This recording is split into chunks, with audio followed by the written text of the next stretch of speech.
Class, who wants story time? All right, it's story time, just like we had in kindergarten, but this is the story time that is going to change your world as a salesperson.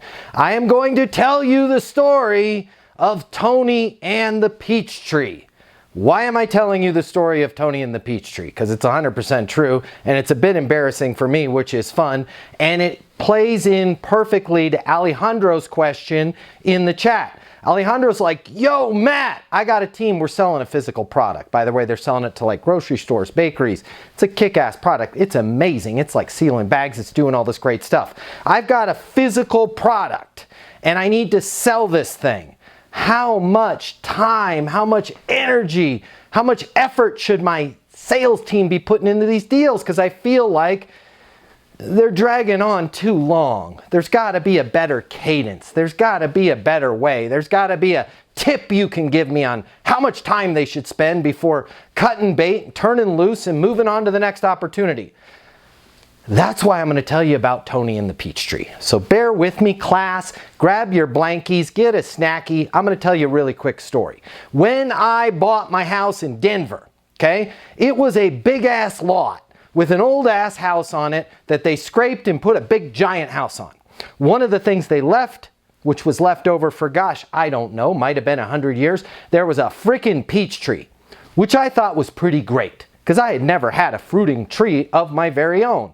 I went out the first year that we lived there, tons of peaches. We did some construction in the back. We put $100,000 into this huge cool patio with a fire pit, moved the fence around. The next year, no peaches. The peach tree started to kind of die. Some of the branches looked dead. They looked horrible. I went and put a ton of effort into this. I'm like, I need my peaches back. I went and bought the right tools. I bought the saws. I went to Home Depot. I went to the YouTube. First year, man, I was out there every month sawing things, pruning things, no peaches. Next year, I'm out there sawing things, pruning peaches. By the way, I'm not that skillful at it. Tree's kind of looking like Frankenstein at this point. I'm going on YouTube. I'm putting my own custom fertilizer in there, no peaches. Year 3, I'm still working it. I'm hanging in there, just like the team is hanging in there trying to close these leads, right? It is going on forever. I'm putting a ton of effort into it. No peaches. Year 4, somebody comes by and they're like, dude, what the hell are you doing? My hands are bleeding. I'm all sweaty. I got this new Ryobi cordless tree trimmer.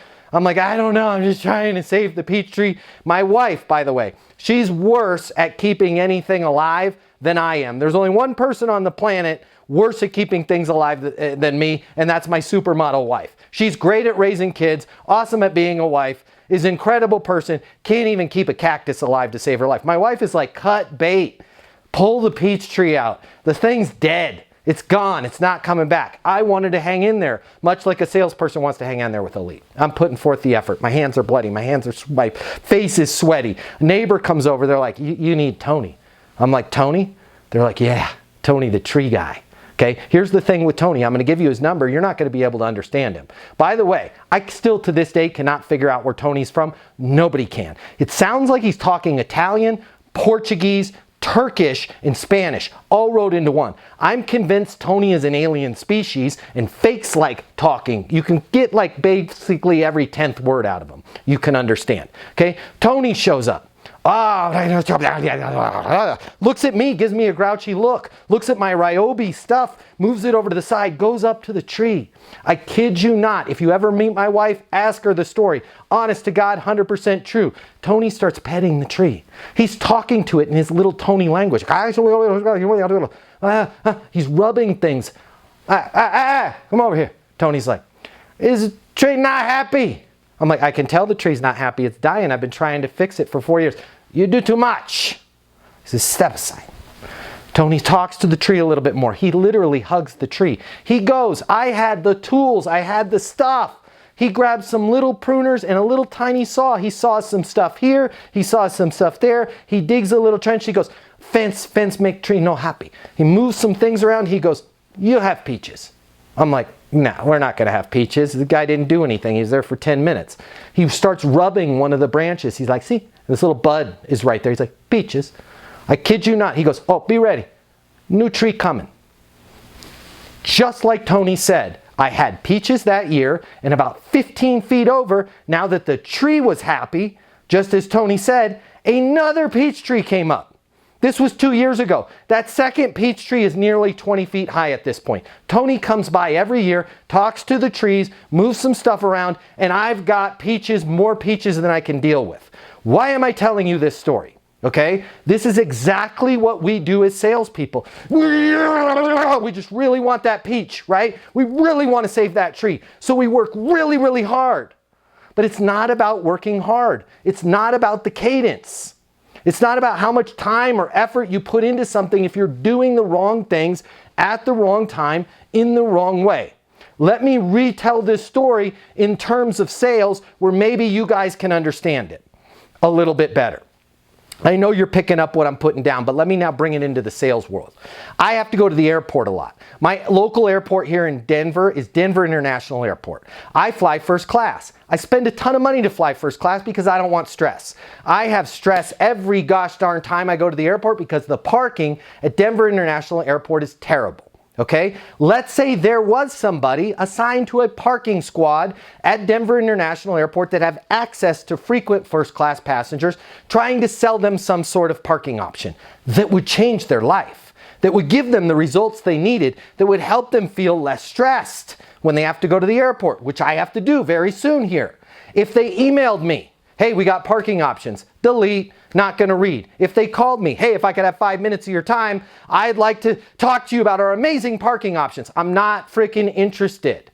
Okay? They could call me, email me, spam me for 4 months, for 4 years. I'm not going to take their call. I'm not going to call them back, and I'm not going to answer their email because I am heads down in my world. I can't make the connection, just like Tony made, that the fence is there and that's what's upsetting the peach tree. The peach tree wasn't able to tell me, okay? Which is why I spent so much time, energy, and effort trying to fix that tree, and I was going about it the wrong way. Now, if somebody from the airport called me and said, hey, Matt, this is Barry Bonds here at Denver International Airport, part of our parking unit. Hey, I noticed you're a frequent first class passenger, and I had an idea I wanted to get your opinion on. Could you give me a call on my mobile 720-660-3202?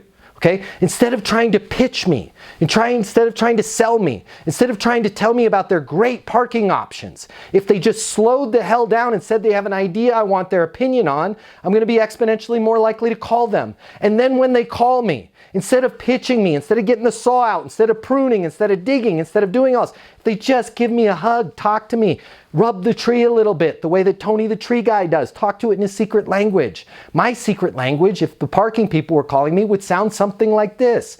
Hey, you know, one of the things that we're seeing with first class passengers is, and I'm going to raise my hand and let you know we own this here. The parking situation's a complete nightmare.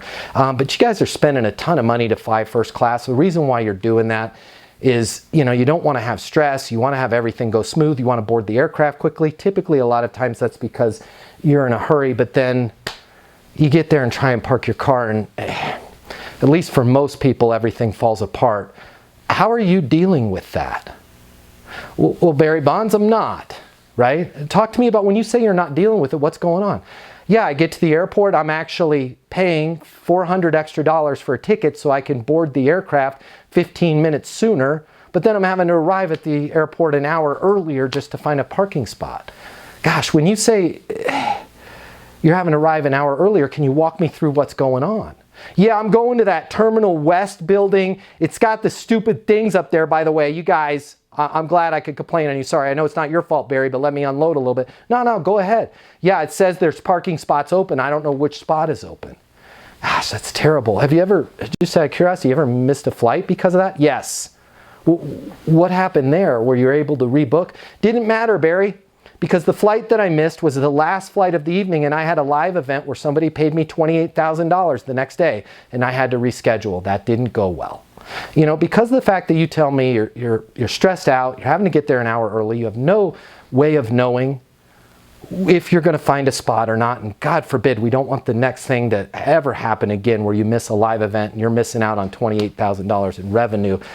You know, I'd like to recommend we have this new partnership with the Westin Hotel right next to the terminal where I can get you a monthly membership. You'll be able to pull right in. You'll have a guaranteed spot, and then there's a cool little escalator that takes you right up into check-in. By the way, are you clear? Yeah, I'm clear and I'm first class.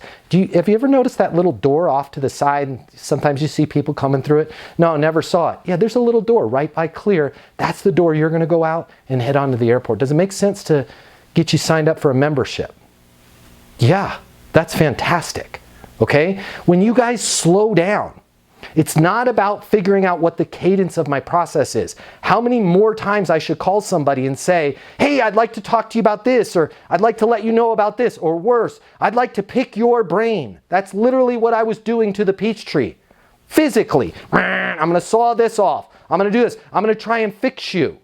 And get the person's attention, interact with it. I don't know how Tony the tree guy mysteriously talks to trees, but he was like, hey, I got an idea I want to get your opinion on. And the tree talked back, yeah, what is it? Hey, this guy loves peach trees. His wife's getting ready to chop you down. What's going on? The fence. The fence is bothering me, Tony. Tell him the fence is bothering me. Dig a little trench so water can get around the fence. I'll give him some peaches. Cool, does it make sense to do another tree off to the side? Yeah, we'll make it happen. When you guys slow the process down, you're going to find there's a lot less cadence. There's a lot less time. Here's the other cool thing about slowing the process down. In Alejandro's question, he's like, my team, when should they know they should cut bait? When should they know they're putting too much work into it? If they're spending their time asking for ideas that they want to get somebody's attention on, and in those first few seconds, instead of pitching what you guys have to offer, semi-automatic bag sealer, I think it is, they're talking about, one of the things that we're seeing is food costs and labor costs, especially in the bakery, if your union bakeries there at Albertsons, the cost has gone up 37% for bakers and assistant bakers, and the food costs have risen 300% in the last 3 years. How are you guys dealing with that in terms of making sure that that department's profitable? Man, we're not. It's a real struggle, right? We're fighting with the union every day over labor, but I'll be honest, in 40% of our stores, bakery is no longer cash efficient, right? Just out of curiosity, if you were able to have the bread that they're cooking there in-house be able to stay on shelf, say 2 or 3 days longer, do you think you could recoup a little bit more cash flow? Absolutely. I mean, we're throwing away quite a bit of merchandise. When you say you're throwing away quite a bit of merchandise, how much are we talking here? Oh, we did a study the other day. We tried to donate it to the food bank. They won't allow it because of their the USDA regulations. Once it's perishable, it's perishable. We can't even donate it. We're probably losing about $12,000 per store per month in throwing away baked goods. What have we talked about in terms of semi-automatic bag sealers? Nothing. Zero. Right? But look at all that I've learned. Because of the fact that you said the labor union negotiations, they've really put a tight grip on you. Those are only going to get worse. I don't typically see labor unions going, hey, we'd like to get paid less. Food costs have gone up. We're hoping that those level. My data is showing that they might level, but we have to be prepared for them to at the very least stay the same as where they are. And you're throwing away $18,000 worth of baked goods every month per location. Does it make sense for us to look at getting a bag sealer program in there to where that baked good is sealed instantly, giving it an additional 72 hours of sellability, giving you that 18,000 plus, call it another 4,000 to 5,000 back in return, right? How at that point, there is no more asking how long do we chase this deal, because you can now attach the outcome to the close. You can now attach the outcome to the follow-up, and you can use the words what we talked about on last Tuesday's session, the 3 magical words, so you can. Hey Matt, does it make sense to get our bag sealers in place in your 47 Albertson stores so you can keep those items on the shelf up to 72 hours longer, recoup the 18,000 that you're losing right now, and potentially add another 5 to 7 per store per month in top line revenue? Right? Now all I have to do at that point is repeat that message. You want to talk about cadence? Sure, let's talk about cadence. Do it every 2 weeks. It takes what? 28 seconds to leave that voicemail. Okay? I can also send that in an email. But again, don't be lazy. We don't have to worry so much about what our process is if we figure out what the hell is going on in that person's world. Our process should be all about this. Number 1, getting their attention. Number 2, giving them an insight. Hey Matt, Bob with the airport. Wanted to reach out to you personally. I've got an idea I'd love to get your opinion on as a first-class traveler. Ah, you just got my attention, Bob. Right? I called Bob back, or Barry Bonds, or whatever his name was. Insight. Man, we're seeing this is happening time and time again with first-class passengers. Yes, it's pissing me off. Okay? Now I'm going to monetize. Got the conversation going. I'm going to monetize. When you say it's pissing you off, what's going on? Missed a flight. What happened with that flight? Missed a live event. How often are you getting to the airport early? All the time. How early are you getting? An hour. There's a million ways they could go. What's an hour of your time worth? $2,500. Right? So you're telling me you're spending X on a ticket plus you're burning through another $2,500 in your own personal time driving around looking for a parking space? Yeah, I never really thought about it that way. How often are you flying? 7 times a month. Because of the fact that you told me you're burning through $30,000 worth of your own time, plus buying first class tickets and potentially missing flights, I'd like to recommend our blank membership.